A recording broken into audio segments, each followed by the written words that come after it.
here to tell us about Mouse P.I for Hire. We're joined by game director Mateusz Mikulak. Yes. Is that right? Right. And lead producer Maciej Szemian. Thanks for joining us, guys. Thank you for the opportunity. Okay, first of all, for someone who is seeing this game for the first time, tell us what we're looking at. What is Mouse P.I for Hire? So basically, it's a blend of all that we love in FPS games. So we are focused on the key elements that make FPS games fun. So the gunplay is very important, but on the other hand, we want to add some other elements from Metroidvania games, for example. So abilities, some upgrades, ability to backtrack and access previously inaccessible areas.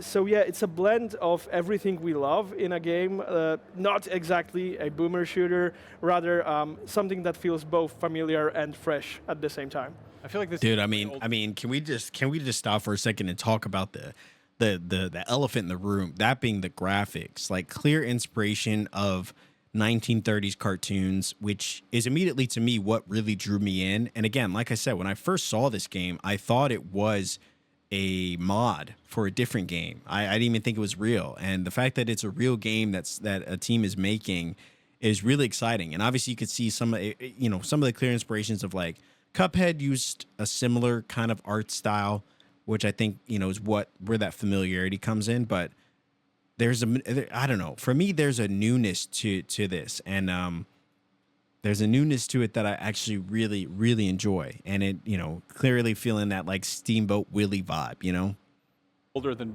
boomers. This is like the Grand boomers. couple generations earlier than them. Now the Metroidvania aspect, we were talking about this before we started recording, but you've got sort of a grappling hook. Is that his tail? Yes, that's his tail actually. Okay. Can we talk about sort of how the levels are structured? Is it kind of different little arenas, corridors, or open world, or how's it? Yeah, is there like a story or? So some levels will be rather linear, others will be more branching, and yeah, we're experimenting with different styles of level design because we want the game not to get repetitive during as you progress. Yeah. And what sparked the initial idea for Mouse? Like, are you big fans of like 1930s cartoons? Where did the idea come from? So yeah, the idea was actually, it's quite funny because and BioShock fan art drawn in a rubber hose art style was found online many years ago by our art director, and he did like BioShock. He does love rubber hose animation style. So he approached Mateusz a couple of years ago and said, hey, why don't we make a game out of this? And Mateusz loved the idea, so banded with just a couple of people. They started working on a prototype, and yeah, basically that's how Mouse was born. The prototype went pretty viral. Like people were immediately. Dude, that's hilarious. Since that was released, you've That's gone hilarious. back and tweaked some stuff. Can you sort of point out some of the changes that have been made since that early footage showed up? Yeah, I believe that the most crucial change is 3D environments. We put a lot of effort to meld the 2D animation with 3D environments. It's quite hard to do it.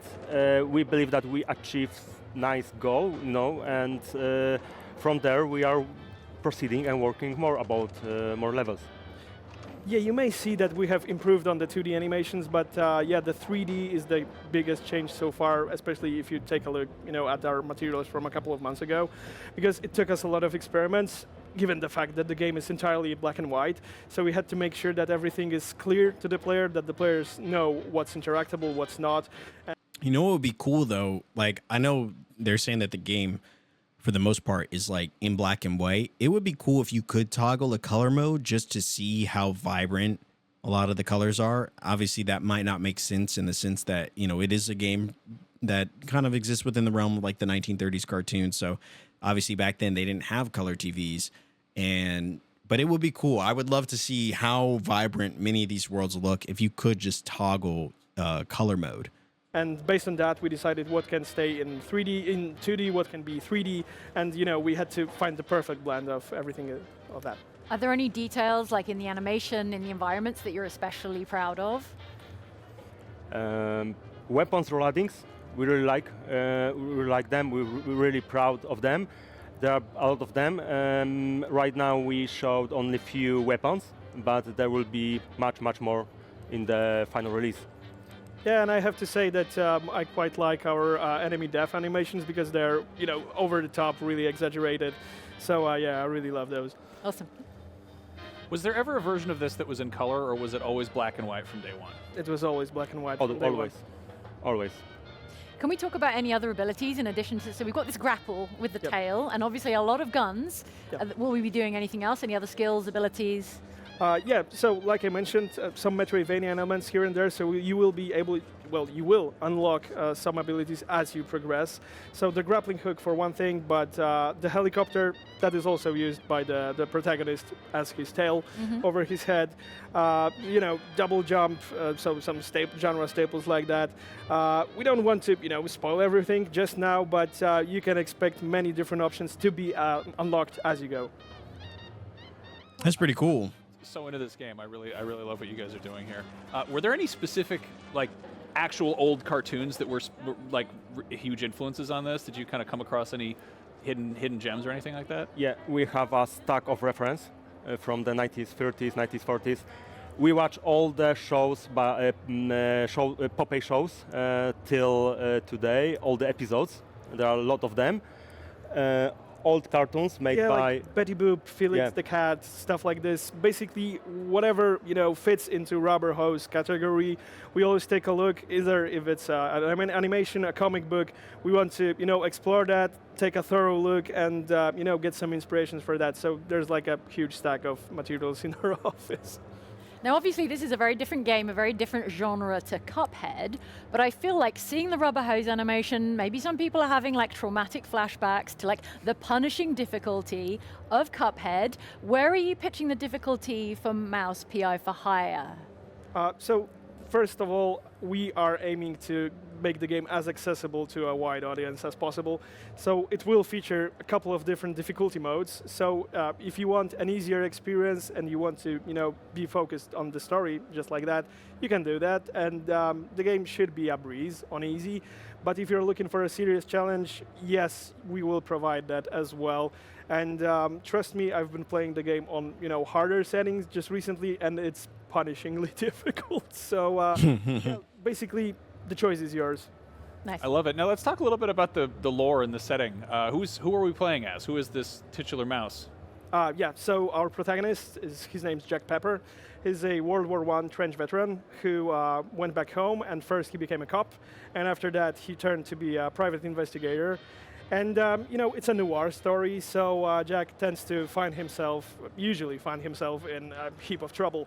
But this time it's bigger than usual. It's a pretty sticky fondue of celebrities, mobsters, dirty politicians, and a conspiracy aimed at taking over the US. So yeah, it's gonna be a big adventure. Yeah, we also have a second character named Tammy. Tammy is not a playable character, but is really important for the story. She's a young mice orphaned as a child whose mother Jack knew. While she's not participate in investigation or gunfights, she makes Jack work much easier. As she's great with everything mechanical, she's upgrading weapons, inventing new gadgets, upgrading the old ones. She can it all. She can do it all as long as you don't ask her to make some coffee. Yeah. Right. Fair enough. So how does that progression work? Like, how do you upgrade weapons? Like, what's the progression scheme like? So along the way, you will find some NPCs offering you some side quests, side challenges, and you will get some in-game currency, or you will get some key items that can be used either to be traded for some upgrades done by Tammy, or to give them to the items to Tammy so she can fashion something out of them, because Tammy is the kind of character that always comes up with new ideas.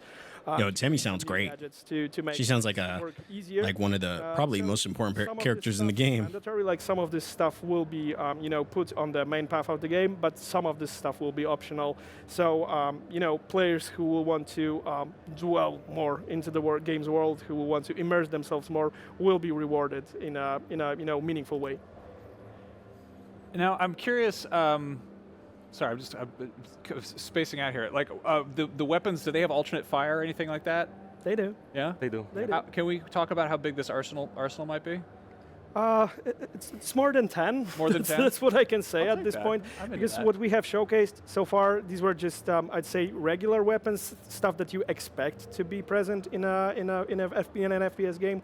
But we have a couple of cool weapons, still to be shown. A couple of experimental, cartoonish weapons, if you will. I don't want to spoil much, but you will be surprised by the full arsenal. Nice. Now, when can we expect to get our hands on it? Are you any plans for Steam Early Access, console release window, anything like that? We can't reveal anything right now. Yeah, we cannot reveal much can't. at this point, but basically everything is in talks right now, and Yeah. the idea of providing a hands-on demo for the public is always tempting, but we also want to make sure that it's fully polished, it's perfect. So not yet, but keep an eye out. Well, we are dying to see more. As a very wise cartoon character once said, that is all, folks. Mouse P.I. is out sometime in the future, but you. Dude, I'm curious about when this game would even release. I was hoping that when we, saw this information on it and they were showing a demo, that meant that the game was at least somewhat close to release. But now, I don't know. I mean, I just hope that this doesn't become another Hollow Knight sequel situation where the game gets announced, we see, some gameplay for it, but then that game never sees the light of day. I mean, I'm still waiting on Silksong, as I'm sure many other people are. I mean, that last time we saw footage for that game, I feel like, gosh, I want to say it might have been like 4 years ago now. So it's been a while, and that game still, for some reason, just refuses to release. So, I think when that game does come out, it's going to be a big day. But until then, we're just going to be, I guess, just waiting around for it.